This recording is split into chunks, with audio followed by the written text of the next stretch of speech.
Are you thinking about selling your home in Trumbull, Connecticut? Trumbull is a lovely community, and the real estate market is where well-priced homes can move fast, and buyers are watching extremely closely.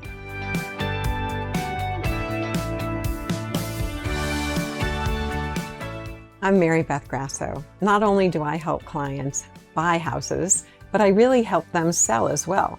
And sometimes they have to do both on the same day.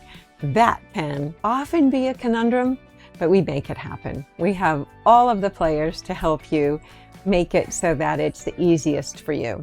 The steps that you might want to take before listing can make a real difference in the entire process. If you want a smoother sale, fewer surprises, and a better shot at those strong offers, it helps to know what matters most in Trumbull, and honestly in all of Connecticut and anywhere you buy. Let's walk through the sales process step by step so that you can understand the Trumbull real estate market easily as you're preparing to sell. Before you make your to-do list, it helps to really understand the local backdrop. Trumbull is still largely a town of owner-occupied single-family homes, which means many buyers are comparing your property to other suburban resale homes with similar space, condition, and layout. The current market snapshots point to solid, very seller-friendly conditions. So the focus is still on the sales side, on the seller side. May 2026 data from major housing platforms, so think Zillow and Redfin and Realtor.com and our very own MLS, shows homes selling in a market with limited inventory, very strong buyer demand still, and sale to list ratios above asking on average. The exact numbers vary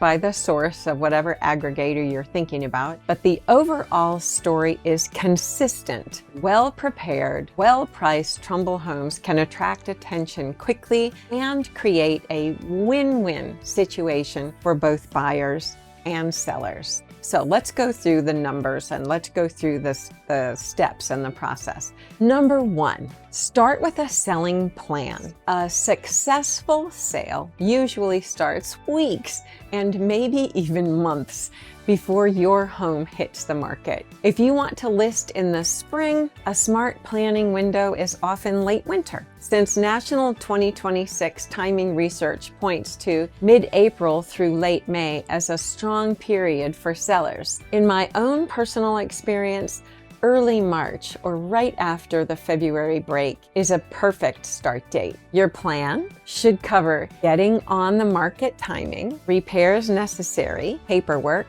pricing, and your move-out goals. If you are also buying another home, that coordination, making everything work, really matters. Even more, because your sale timeline could affect your next purchase. Step number two, set that timeline early. In today's Trumbull market, a home may go under contract in roughly 21 to 28 days based on recent snapshots, though some very desirable homes move faster. After you accept an offer, closing often takes place in another 30 to 45 days. That means your full selling timeline may be closer to 2 to 3 months from launch to closing, depending on the prep time, the buyer financing, and the inspection results. Planning ahead gives you more control and a lot less stress.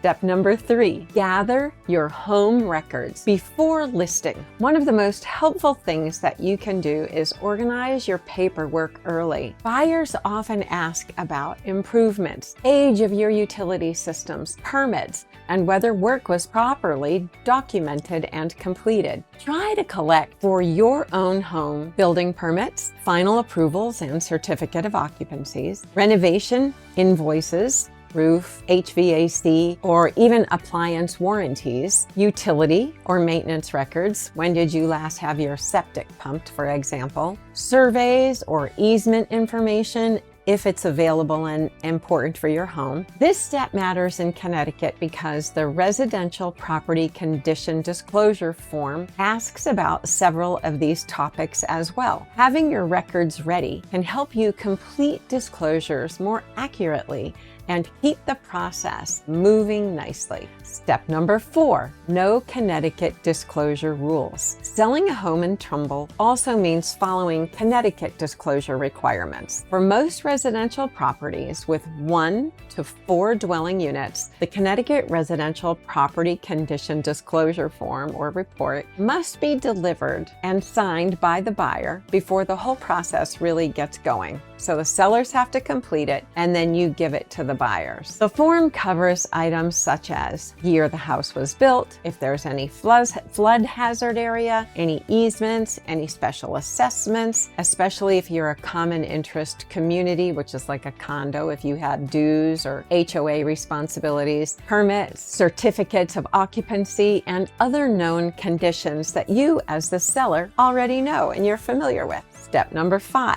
understand the lead paint rules and disclosures for older homes. If your home was built before 1978, lead-based paint disclosure rules apply. You can't get out of them. You can't get away from them. You must provide the required EPA and HUD pamphlet, disclose any lead-based paint hazards, and share any available records or reports. The buyers are given a 10-day opportunity to inspect for lead hazards, and once under contract, unless they waive that right, then they don't need to take advantage of the 10-day rule. Otherwise, if your home is older, it is wise to prepare for the lead questions and understanding early. It is important. Just be aware of that, especially if you live in an older home. But you probably know it if you live in an older home. It's the same. This hasn't changed in 26 years for me. Step number 6, handle repairs before buyers notice them. You do not need to renovate everything before listing, but visible maintenance issues can affect buyer confidence. In a town with many long-held single-family homes, buyers often pay close attention to upkeep, to prior work, and whether the improvements appear properly finished, like are they a DIY or did the seller invest in a contractor to get those upgrades done.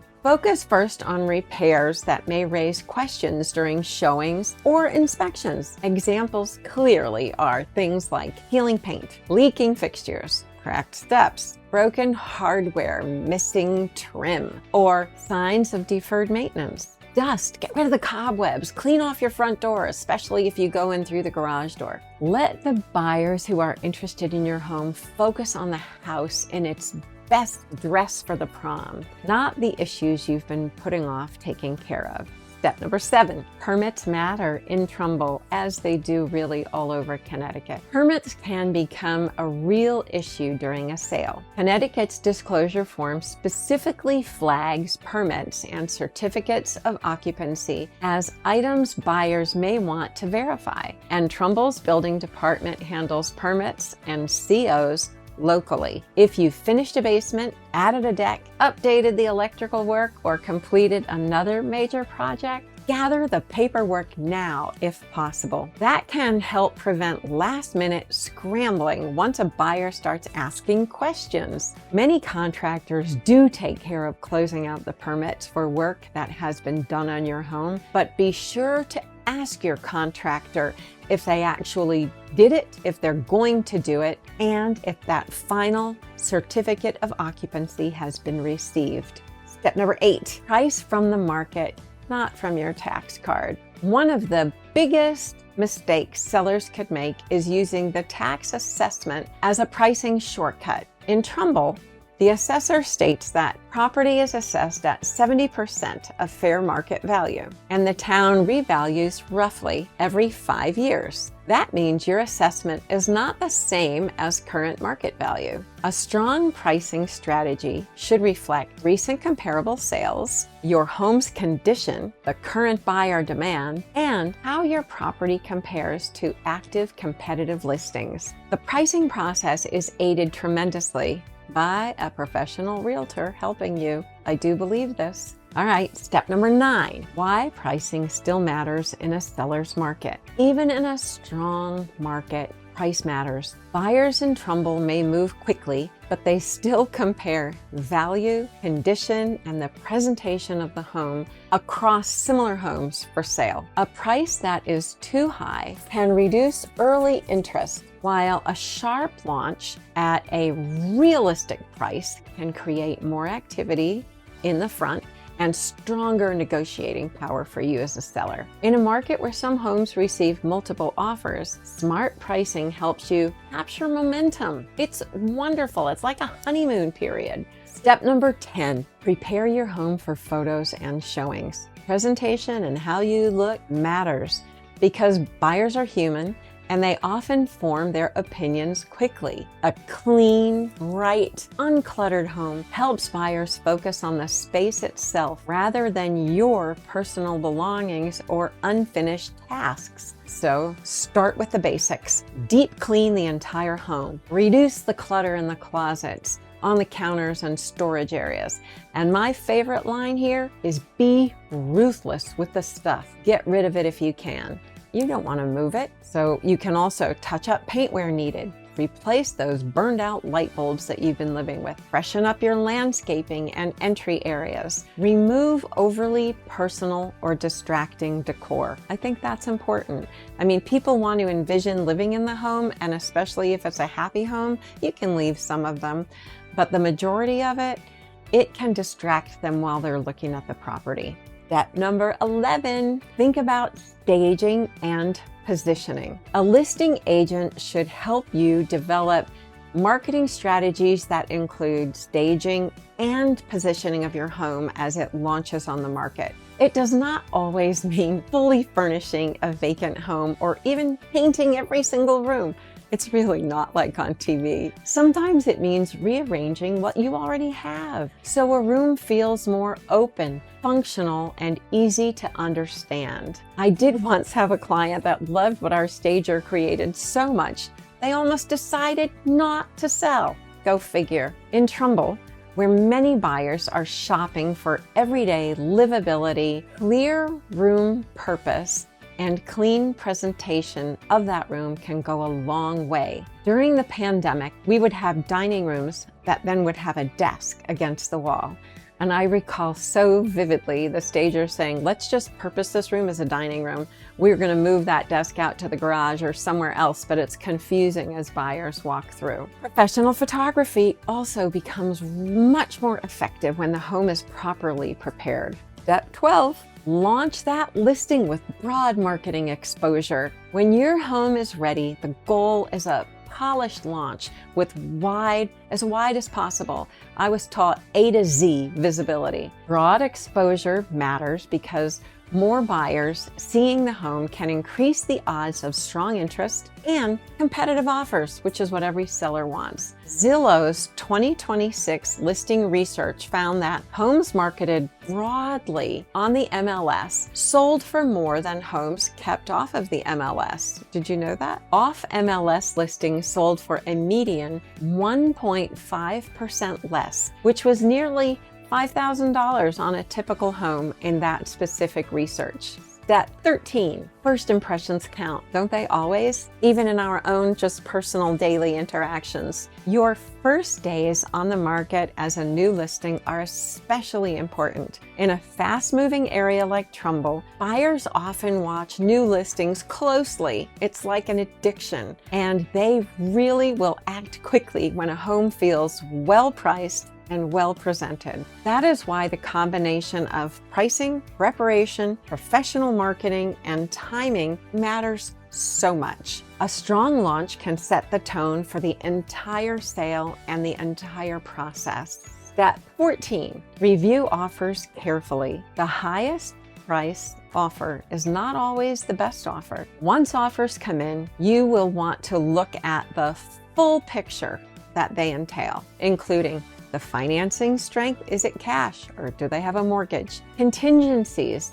and timing, and the buyer's ability to actually close. Important terms of an offer may include the price, mortgage or cash terms again, inspection contingencies, appraisal contingencies, requested closing dates, and are they flexible with what you'd like, any credits or seller concessions. In a market where buyers may waive contingencies, it can be tempting to focus only on the offer number. A clean offer with few hurdles may create a smoother path to closing. The contingencies are important, so keep an eye on those. Step 15, navigate the inspection and negotiation period. After the paperwork is signed, the inspection period is often the first major checkpoint. If issues come up, it does not automatically mean that the deal is falling apart, although you could have a pit in your stomach. Connecticut consumer guidance says that when an inspection reveals needed repairs, the seller can choose to fix the problem,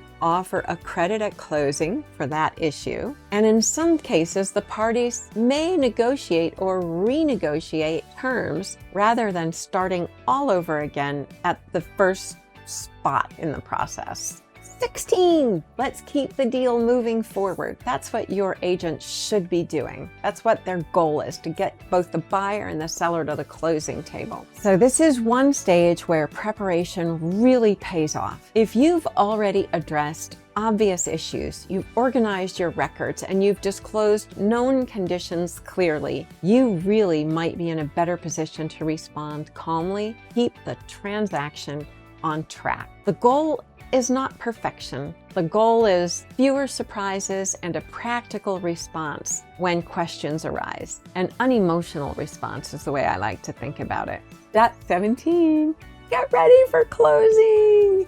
Once the inspection and the contingency periods are behind you, the transaction moves toward the closing table. Connecticut consumer guidance says sellers should consider an attorney for legal and closing cost advice, since real estate agents and brokers cannot give legal advice. We're not lawyers. And Connecticut is an attorney state, and we can recommend brilliant and really nice attorneys to work with. You must close with an attorney. As your agent should, we help monitor deadlines throughout the offer and process period. We coordinate the process, we present offers, we negotiate on your behalf, and we help support a smooth closing. That is the kind of hands-on guidance that can be especially helpful if you're balancing a sale and a purchase at the same time. We're getting toward the end. Step 18. Why local guidance helps when you're selling a home in Trumbull. Trumbull is not just about putting a sign in the yard, and neither is selling your home anywhere. It takes pricing discipline, local market knowledge, organized disclosures, strong presentation when you launch that home on the market, and steady communication from the beginning of the listing period through the closing with you, with the seller, with the co-broke agent on the other side of the transaction, and they in turn with the buyer. If you want a sale that feels informed instead of overwhelming, it helps to work with a team that understands Fairfield County buyers, knows how to position a home effectively, and can guide you through each step with clear advice. When you're ready to map out your next move, connect with us at the Grasso Team. It would be our pleasure to help you in this very important step in life. Thank you so much. Our information is below. Please feel free to reach out, send a text or call. And sorry I look a little more informal today, but it is hotter than Hades out there. So take good care, and we'll look forward to connecting with you again next week. Hit the subscribe button, because we're looking to share continuously to help you be as smart as possible throughout this process. Thanks.